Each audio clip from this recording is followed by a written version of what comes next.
fantasy fans, comic book fans? As always, I'm Shay from the channel Zachary Shay, and this is a video I did like 6 months ago, right when my channel was first starting, where I took different popular novels and recommended what comics you should read if you like these. Primarily focusing on the fantasy genre, though I want to do other books in the future, not just fantasy books.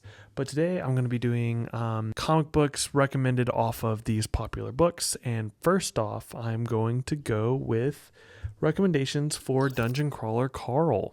So when looking at Dungeon Crawler Carl, I want a comic that has that level of absurdism that Dungeon Crawler Carl fans love, but you also want that heart that you get with Carl and Donut. I'm not necessarily looking at it from a lit RPG perspective. There are more RPG-esque graphic novels than what I'm about to recommend. This is purely on the style, the tone, and the relationships found within Dungeon Crawler Carl. Then I highly recommend Doom Patrol by Gerard Way. You could also start with the Grant Morrison run. I really love the Gerard Way. It's part of the DC Young Animals imprint. And while I'm recommending it, I think all the titles in DC Young Animals are perfect for fans of Dungeon Crawler Carl. But specifically Doom Patrol by Gerard Way, lead singer of My Chemical Romance. And also Cave Carson Has a Cybernetic Eye, which is another book helmed by Gerard Way and fellow writer John Rivera. And this one kind of has like the going underground, there's aliens, so it has more of the aesthetic values of Dungeon Crawler Carl, but both of these tonally hit that absurdism with heart. I think the world of Dungeon Crawler Carl is slightly more grounded in reality than something like Doom Patrol. But both are absurd, both have a lot of heart, but Cave Carson, first of all, it's got that underground setting. It's got several levels to the society below the earth. Man, this book is great. It is wacky. It is weird. It may not be the easiest one to get your hands on. I'm pretty sure you could probably find the trades on Amazon for like $10, but you probably won't find this at your local comic book shop. But yeah, I highly recommend these for fans of Dungeon Crawler Carl. This one is kind of easier to find stuff to recommend for you. And I'm going to be talking about the Dresden Files by Jim Butcher. So right off the bat, most people are going to think like, oh, Constantine from DC, the Hellblazer comics. I think a lot of people are familiar with the character of Constantine. He's kind of like a British, cooler Dresden. He's been around longer than Dresden. But I would also argue that Swamp Thing by Alan Moore is a really good place to find this sort of freak of the week, supernatural, fey realms, Swamp Thing is very much in tune with the more sorcery elements of DC Comics. The introductions of, John Constantine, of Zatanna Zatara. I believe that was her introduction. I'm not entirely sure. But you see a lot of these supernatural elements, a lot of folklore from the bayous. But another series you could try is the Hellboy comics by Mike Mignola. These are a little bit more episodic than Dresden. I know Dresden is known for being episodic, for each book having its own sort of mystery or plot going on that adds into the overall narrative. That's kind of what you're getting with Swamp Thing and with Hellblazer.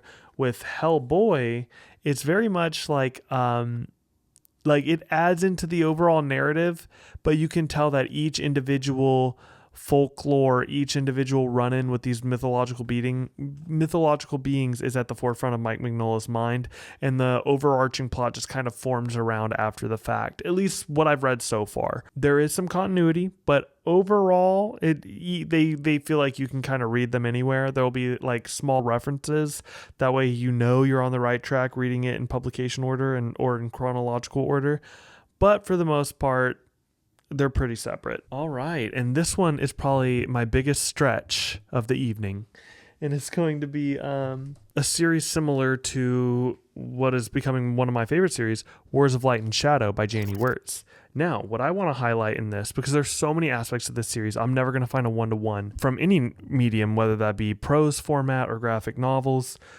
But one thing I want to highlight in my comparison is the whole idea of the hero in black and the villain in white. This character that is kind of pitched and seen within his world as being heroic, a beacon of heroism. And then you have the character that is darker.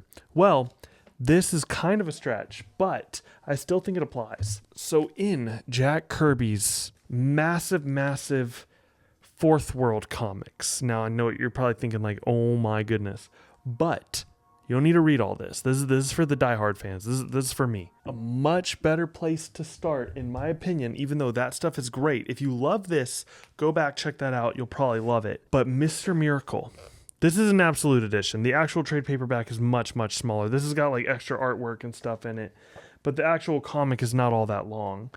This has like original script paneling from Tom King. In the story of the new gods of the Fourth World, of Mr. Miracle, you mainly follow two characters, Orion and Mr. Miracle. Orion of New Genesis was raised to believe that he was the destined prophesied hero. He's the hero of New Genesis. He is, and when you get into more of his trauma, he's not all bad.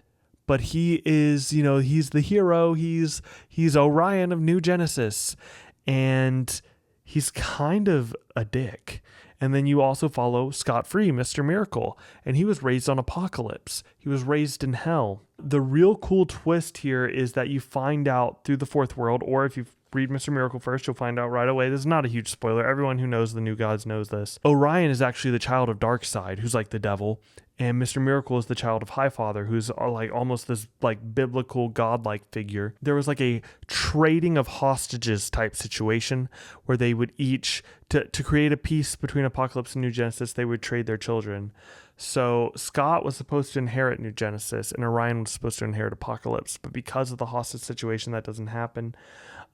There are some differences here. I'm really excited to read the Ram V New God stuff because I believe in it, Orion asks Mr. Miracle to hide this child from him because he's been dispatched by Highfather to eliminate this child that's supposed to be the next Darkseid. So even Orion, who has tried so hard to be this beacon of heroism on New Genesis, does admire Scott-Free quite a bit. So that's kind of the deviation here from where you see like with Erathon and Lysair from Wars of Light and Shadow. Lysair despises Erathon no matter what Erathon does. So those are just 3 recommendations based on if you liked these books. If you want, you can check out my older video. I'll probably redo that video at some point, including a lot of those same picks. And I'll do another one where I'll take like 3 or 4 or 5 different fantasy books and recommend comics. Yeah, I hope you enjoyed. Peace.